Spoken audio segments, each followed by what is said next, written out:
Cinema के सभी देखने वालों की सेवा में मैं जावेद नसीम अपना आदाब, सलाम, नमस्कार और सत श्री अकाल पेश करता हूँ।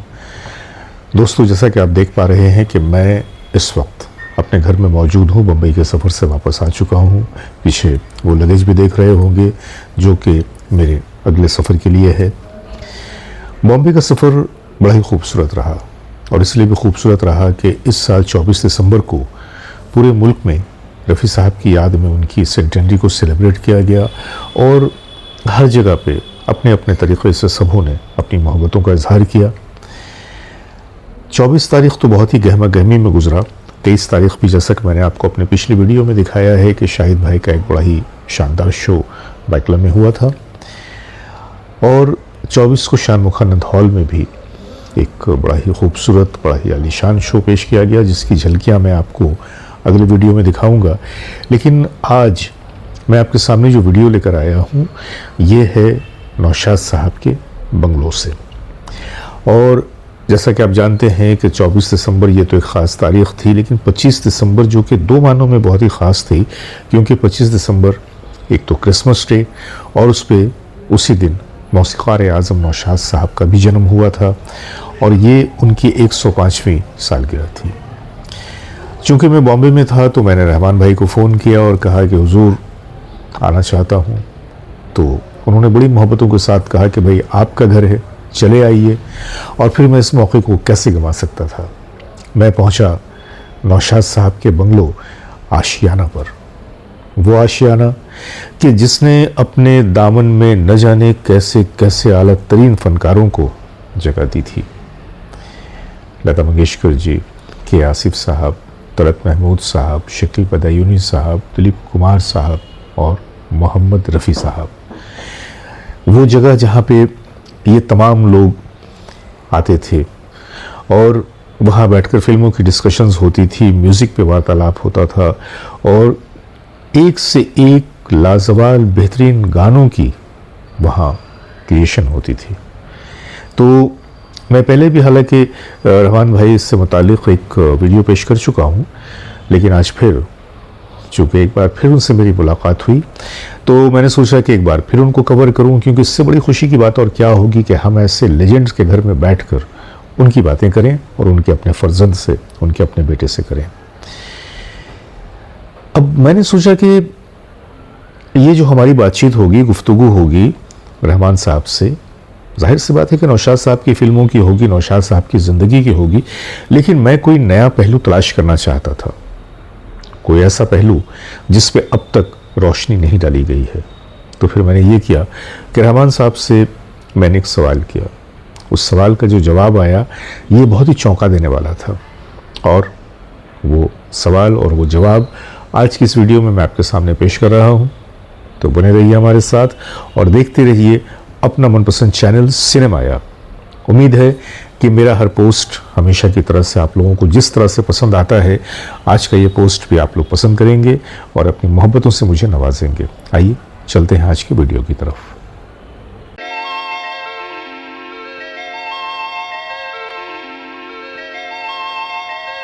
वही प्यार किया तो डरना क्या की बात कर रहा हूँ कि इस तरह की जो है वो रेबल एटीट्यूड के गाने तो फिल्मों में बहुत आए, लेकिन मुग़ल आज़म का ये जो गाना था प्यार किया तो डरना क्या, ये इसमें कुछ अलग ही बात है।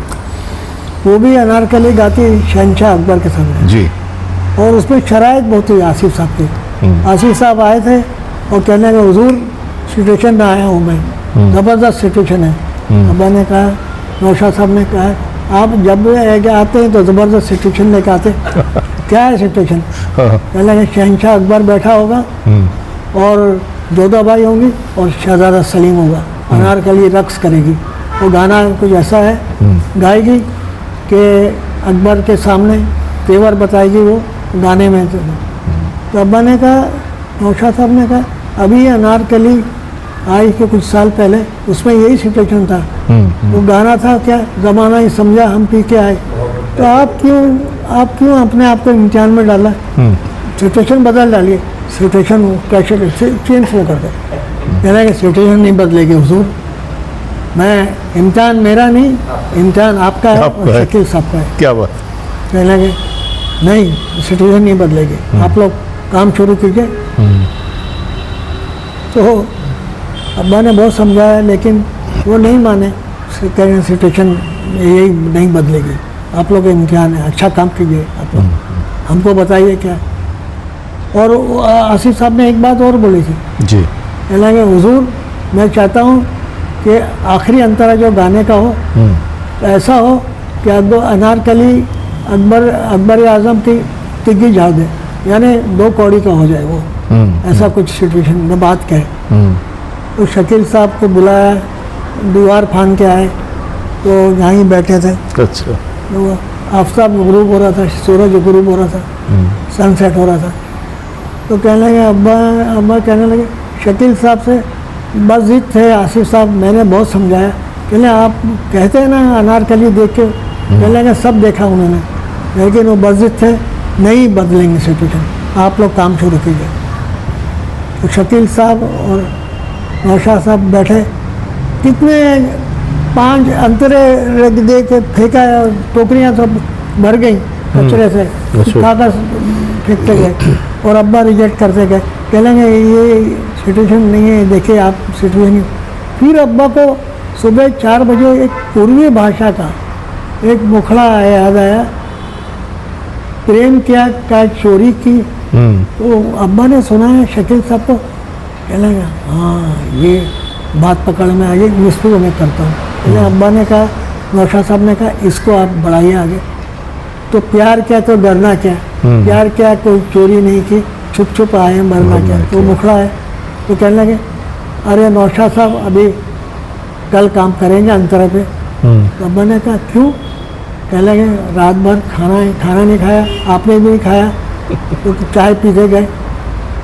तो बाहर निकले, कहने लगे तो क्या वक्त हुआ? तो कहने लगे आफ्ताब तुलू हो रहा था, यहाँ पे खुला था टेरिस। अच्छा। तो सूरज निकल रहा था। तो अक्सर नौशाद साहब से पूछते हैं लोग, पुराने गानों में इतनी लंबी उम्र क्यों होती? तो नौशाद साहब कहते हैं शायद उन गानों में ऐसी रातें शामिल हैं। बिल्कुल बिल्कुल। सर जोड़ के वो बैठे। तो फिर शकील साहब का कमाल है। तो शकील साहब ने दूसरी दिन आए तो कहने लगे वो तो सब ठीक है नौशाद साहब, जो आसिफ साहब को कह रहे हैं वो मुश्किल है, मुझे फंसा हुआ हूँ कि 2 कौड़ी का हो जाए अकबर आजम। वो कैसे कौन सी बातें अनारकली कहेगी? फिर उनको आइडिया आया, पर्दा नहीं जब कोई खुदा से बंदों से पर्दा करने क्या का। बात, तो क्या बात। आसिफ साहब बहुत खुश हुए, ये बात हुई ना, तीर मारा। फिर वो आसिफ साहब कहते थे मैं तो निकल जाऊंगा हुजूर, ऐसा कंसेप्ट मैंने कंसीव किया है, शीश महल लगा रहा हूँ सेट। अच्छा। और वो बुढ़े शाहपुर जी ने बेचारे ने इतने उस जमाने में 30 लाख का सेट लगा था, मगर वो आसिफ साहब ने तीर अंधेरे मारा था, मगर फोटोग्राफ नहीं हो रहा था, रिफ्लेक्शन, मल्टीपल रिफ्लेक्शन।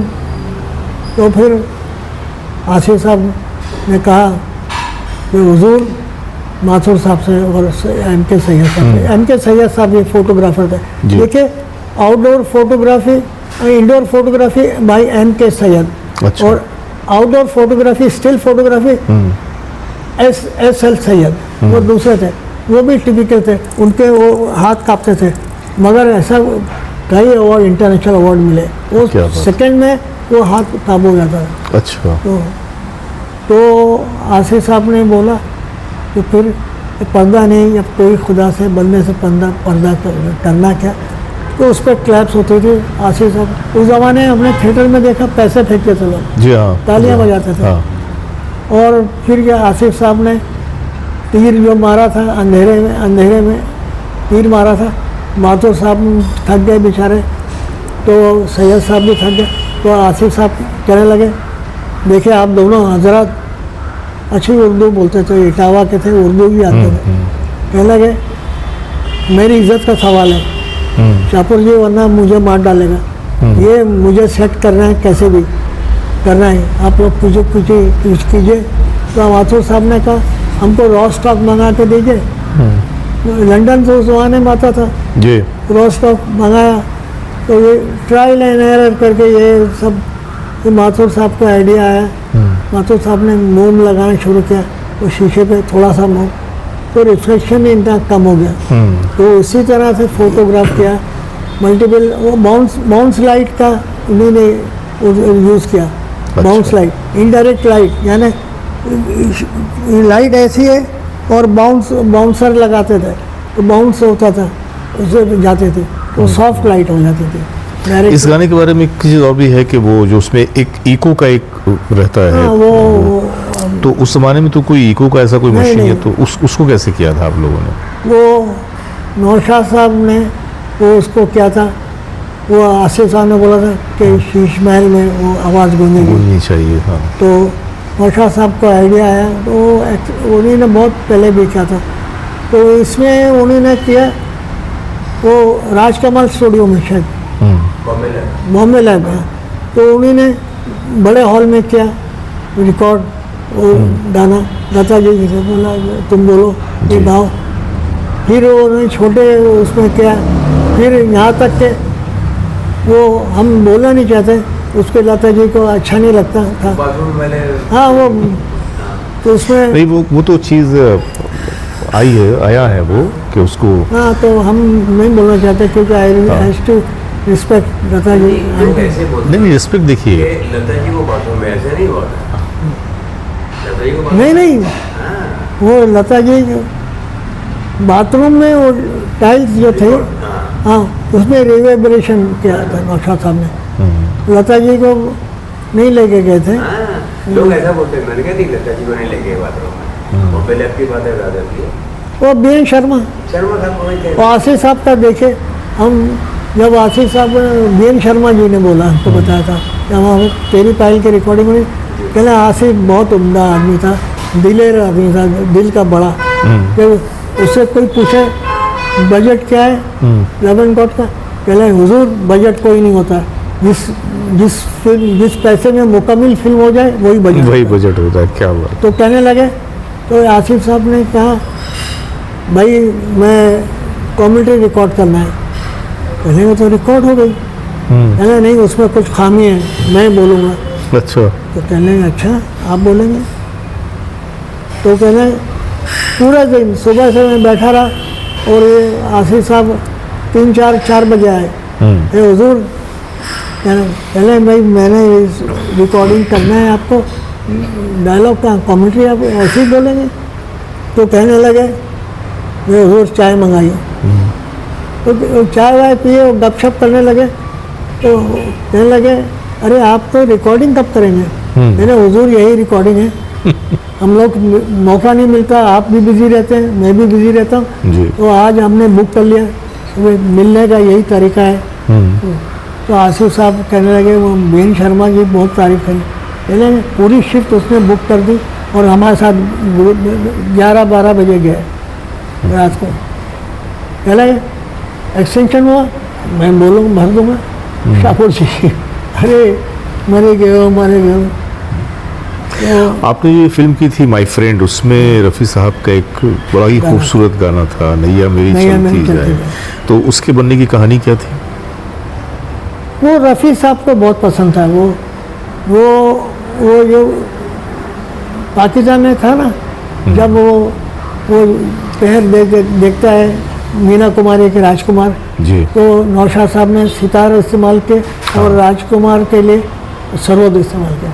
तो रफ़ी साहब ने फिल्म में कहने लगे, बहुत तारीफ कर रहे थे फिल्म के, कहने नौशाद साहब वो जो आपका बैकग्राउंड म्यूजिक है ना वो बहुत अच्छा है। हाँ। मैं चाहता हूँ इसी तरह वो गाने में आप ढालिए। अच्छा। तो हमारी फिल्म बन रही थी, तो वो पूनम चंद से अब्बा ने बोला हाँ रिकॉर्डिंग करें, तो वही धुन पे बनाया और रफ़ी साहब बहुत खुश हो गए। तो ऐसा भी सुना गया है कि उस गीत को रिकॉर्डिंग करने के बाद रफ़ी साहब ने शायद मुआवजा नहीं लिया था। हाँ, वो मुआवजा नहीं लिया था, वो हमने उसके पूछा था। अब्बा कहने लगे तुम जाओ भाई, रफ़ी नहीं ले रहे। तो हम कहे अंकल कहाँ जा रहे हैं आप? अपने बहुत दबे लफ्ज़ों में कहा अपना मेहनताना तो लीजिए। बोले कैसा बेटा?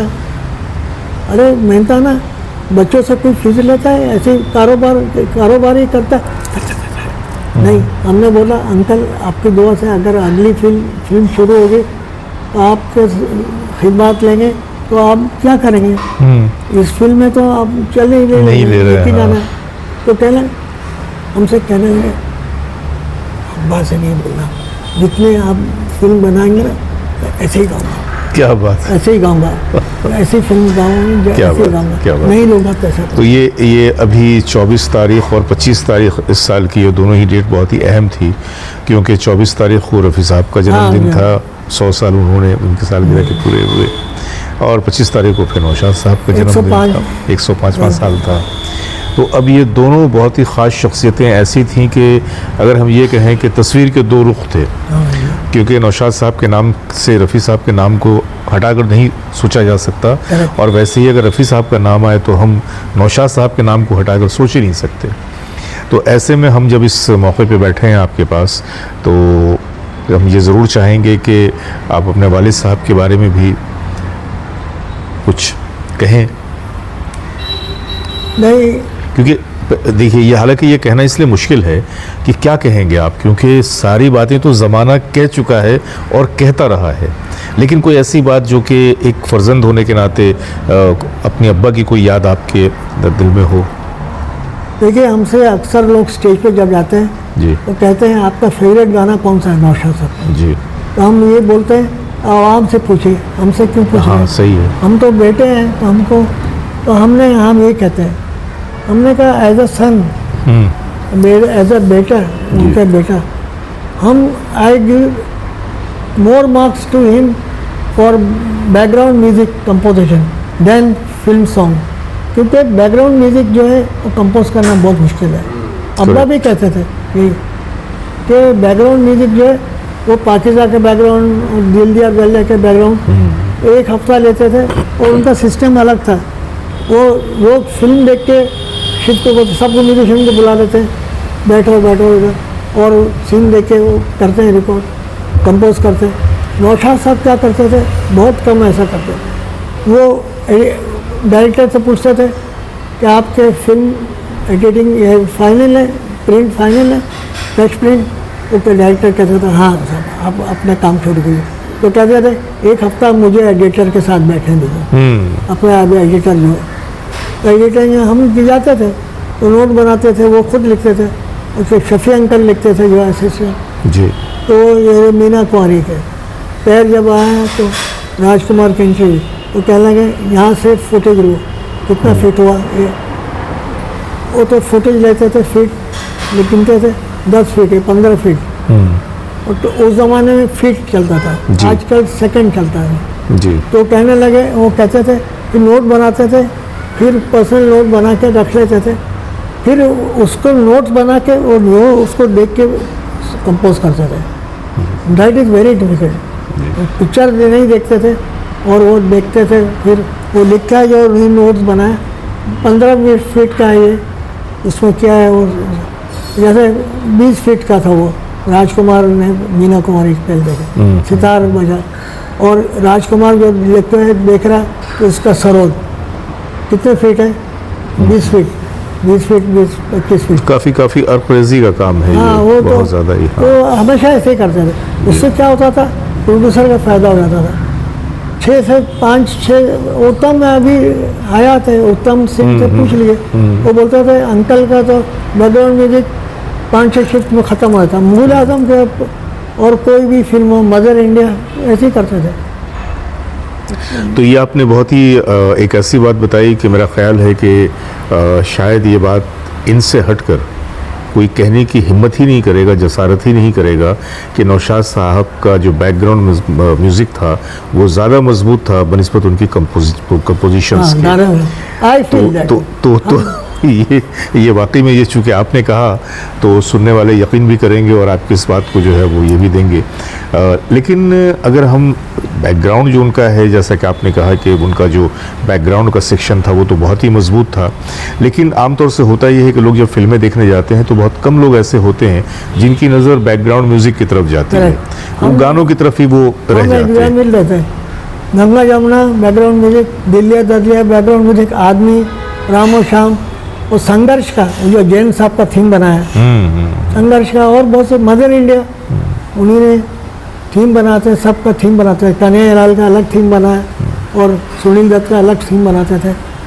तो वो थीम बनाना तो मिक्स करना उसको वो नहीं तो यहाँ पर हम इसको इस बात को इस तरह से देख सकते हैं कि रहमान साहब की नज़र में नौशाद साहब जो कि मौसीक़ार आज़म थे, वो बैकग्राउंड सेक्शन उनका ज़्यादा मजबूत था, लेकिन आवाम की निगाह में करेक्ट। नौशाद साहब मौसीक़ार आज़म ही थे। और जाहिर सी बात है कि जब कभी हमारे हिंदुस्तानी फिल्म संगीत में म्यूज़िक का जिक्र आता है और मौसीक़ारों का जिक्र आता है, और मौसीक़ारों के ज़िक्र पे जब मौसीक़ी के शहंशाह का नाम आता है, तो सिर्फ़ और सिर्फ एक ऐसा नाम आता है कि जिस पे सारे के सारे बिल्कुल बिना किसी हुज्जत के, बिना किसी बहस के मुत्तफ़िक़ हो जाते हैं, और वो नाम है जनाब नौशाद अली साहब का, यानी कि नौशाद साहब। हमने कहा ना दैट आई फील, हमको ऐसा लगता है। नहीं, आपकी उस एहसास की बड़ी कीमत है, क्योंकि मैंने कहा ना कि ये एक ऐसा एक ऑब्जर्वेशन है। हम ये अगर गाने ऐसे हैं हाँ। तो वो थोड़ा ऊपर है। हाँ, तो वही मैं कह रहा हूँ कि ये एक ऐसा ऑब्जर्वेशन है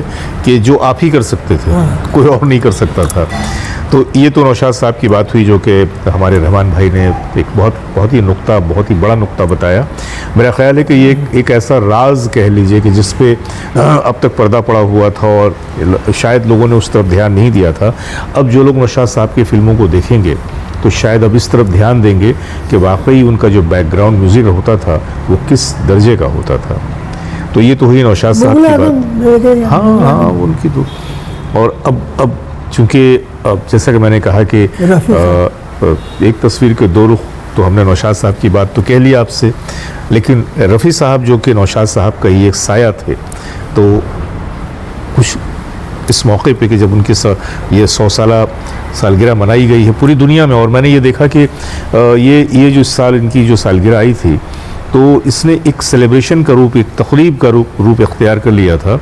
और ये महज सालगिरह का दिन नहीं था, क्योंकि हर शहर में तरह तरह के उनके नाम से प्रोग्राम, पूरी दुनिया भर में रफ़ी साहब के नाम से बड़े बड़े प्रोग्राम मुनक़िद किए गए, और लोगों ने बहुत ही शद्दुमत के साथ, बहुत ही मोहब्बत और बड़ी श्रद्धा के साथ इस दिन को सेलिब्रेट किया। तो रफ़ी साहब और नौशाद साहब का जो एक आपस का जो रिश्ता था, इसके बारे में कोई बात जो आप बताने। भाई नौशाद साहब उनको भाइयों की तरह मानते थे जी, और अकेले में रफ़ी कहते थे और सबके सामने रफ़ी साहब। क्या बात। तो वो ये बिलीव करते थे कि अगर हमारे आर्टिस्ट है या म्यूजिशियन है तो हम उठ के जाते थे। तो यहाँ मोहम्मद अजीज़ ने बोला, अरे आप वहाँ से कह देते हमको फीडबैक से, तो कहने लगे थे तुम मेरे आर्टिस्ट सिंगर हो, तुम्हारी इज्जत करना मेरा फ़र्ज़ है, मेरा तो फ़र्ज़ है। अकेले में बोलना है। तो करेक्शन होता था, ऐसे ही रफ़ी साहब को बोलते थे, उठ के जाते थे। तो यहाँ पे तो अक्सर रफ़ी साहब भी आया करते बहुत होंगे। आते थे यहाँ म्यूजिक भी आते, 50-60 तक ऊपर आते थे। यहाँ रेसल होती थी, लता मंगेशकर और रफ़ी साहब और मना डे और हेमंत कुमार सब आते थे, शमशाद बेगम, यही करते थे रेस। बाद में जब ये फ्लोर बना तो नीचे शिफ्ट हो गए। अच्छा। तो नीचे, और हम बताएं हम लोग छोटे थे, दोस्त लोग थे। यहाँ पे कच्ची सड़क थी, यहाँ पे अच्छा। मैदान था आगे सामने, बहुत नहर था, तो मट्टी थी, कच्ची मट्टी थी। तो हम एक किस्सा बता रहे जी, आपको, बहुत खुशी हो गई सुन के कि हम लोग क्रिकेट खेले थे और दीवार पे बैठे थे, छप चढ़े यहाँ दीवार पे बैठे थे और अंदर रेसल हो रही थी। हमको हमी से मोहब्बत, हमी से लड़ाई, अरे अच्छा। मार डाला, दुहाई दुहाई, रफ़ी साहब गा रहे थे और उसका तबला वबला चल रहा था। तो हम लोग साथ में गा रहे थे, हमारे दोस्त लोग। अच्छा। अरे क्या ये, हमें कहा रफ़ी साहब अंदर गा रहे हैं, हाँ। ऐसे ही गाएंगे, क्या है ऐसे ही मौज है ये तो। अरे हम लोग जा सकते हैं? अरे हमने कहा बिल्कुल नहीं। हमने कहा जाओगे तो वो बंद कर देंगे। तो वो दैट वाज, और वो रफ़ी साहब बहुत ज़्यादा, अब्बा कहते तो कोमल सुर में बात करते थे, उनसे कान लगा के सुनना पड़ता। नौशाद साहब ऐसा करें क्या? तो अब्बा कहते थे हाँ ऐसा कीजिए।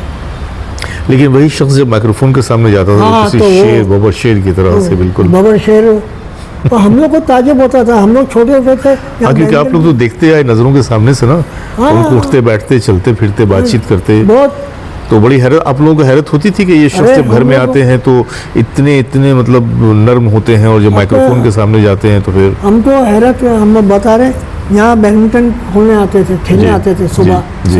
7 to 9 इंडस्ट्री के लोग आते थे सब, जीवन साहब, सप्रू साहब, जॉन होकर, दिलीप साहब का भी आते थे, राजेंद्र कुमार साहब, जैन साहब और सप्रू साहब सब आते थे, शकील बदायूनी साहब आते थे।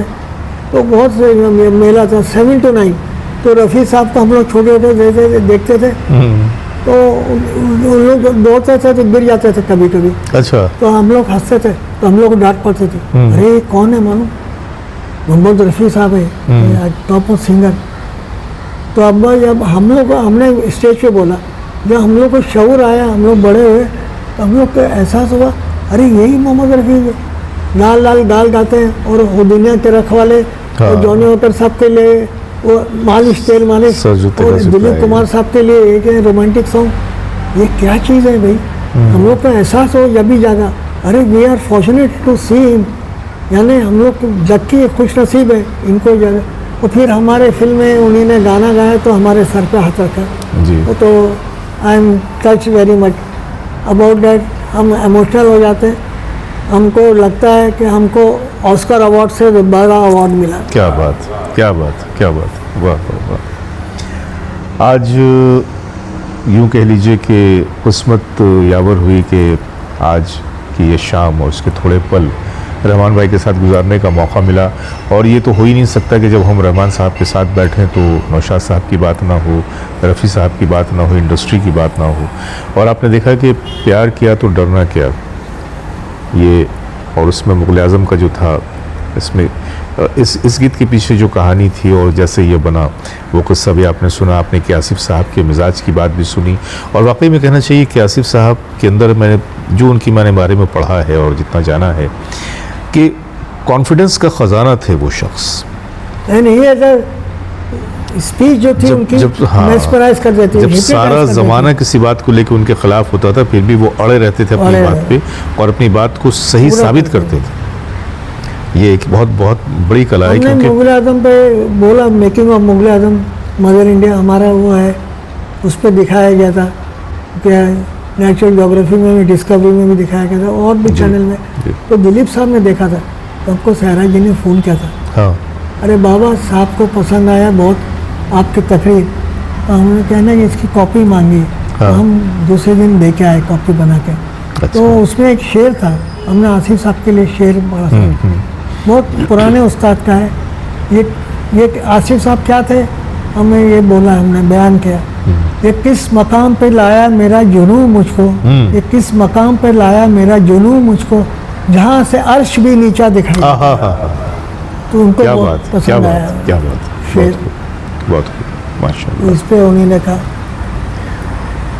भाई क्या कहूँ, दिल तो नहीं चाहता कि इस गुफ्तगू को मैं ख़त्म करूँ, लेकिन रहमान साहब को कहीं जाना है और मैं शुक्रगुज़ार हूँ कि इतनी तमाम तर मसरूफ़ियत के बावजूद भी इन्होंने कम से कम इतना तो वक्त निकाला कि जिसमें तिश्नगी बुझी तो नहीं है, प्यास तो रह गई है। और मैं तो यही चाहूँगा कि ये तिश्नगी हमेशा बरकरार रहे, क्योंकि अगर मैं सैराब हो गया तो फिर तो बात ख़त्म हो जाएगी। दोबारा आएंगे चाहता हूँ कि आएंगे नहीं, तो मैं चाहता हूँ कि मेरी भी प्यास बनी रहे और आप लोगों की भी प्यास बनी रहे। और जब कभी हम मिलेंगे तो माजी के औराक में कोई ना कोई एक ऐसा सफ़ा हम ज़रूर आपके सामने लेकर आएंगे कि जो आपने न किसी मैगज़ीन में पढ़ा है, न टीवी पे देखा है, न किसी और से सुना होगा। आज भी अगर आप इस पूरी गुफ्तगू को ठीक से सुनेंगे तो आपको कई गोशे इसमें ऐसे नज़र आएंगे कि आप खुद कह उठेंगे, अरे ये बात तो कभी हमने सुनी नहीं थी। तो बस आज के लिए इतना ही, इजाज़त। तो दोस्तों ये था वो आज का वीडियो कि जब मैंने एक ऐसे एंगल पे, एक ऐसी बात पे रोशनी डाला है कि जिस पे अब तक बात नहीं हुई थी। और कहा भी किसने? नौशाद साहब के खुद अपने बेटे रहमान नौशाद ने। और सुनकर मुझे फिर से बड़ी हैरत हुई कि वो नौशाद साहब जिन्हें सारा ज़माना नौशाद आज़म, मौसीक़ार आज़म के नाम से जानता है, उनके बेटे जब ये कह रहे हैं कि नौशाद साहब की जो दस्तरस थी वो बैकग्राउंड म्यूज़िक पे ज़्यादा थी निस्बतन उनके कंपोजिशन के। और ये सच भी है कि नौशाद साहब के गीतों को सुनकर हम तो अब तक मंत्रमुग्ध हो जाते हैं, लेकिन जब नौशाद साहब की फ़िल्मों के बैकग्राउंड म्यूज़िक की तरफ हम नज़र डालते हैं तो उनकी कही हुई बात हमें सही नज़र आती है। तो मैं तो यही कहना चाहूँगा कि या तो बैकग्राउंड म्यूज़िक हो या फिल्मों के गाने हों, ये तस्वीर के दो रुख हैं और दोनों तरफ की रंगत जो थी वो बिल्कुल बराबर थी। उम्मीद करता हूँ कि आज का ये वीडियो आप लोगों को पसंद आएगा। और भी कुछ वीडियोज़ हैं, क्योंकि बॉम्बे जब गया तो मैंने कोशिश की है कि कुछ भी ख़ास लोगों से मिलूं, उनसे कुछ फिल्मों की बातें करूं और लेकर आपके सामने आऊं। तो बस इसी तरह से अपनी मोहब्बतों से हमें नवाजते रहिएगा। और आज के लिए अपने दोस्त, अपने भाई जावेद नसीम को इजाज़त दीजिए। बहुत सारी मोहब्बतों के साथ नमस्कार।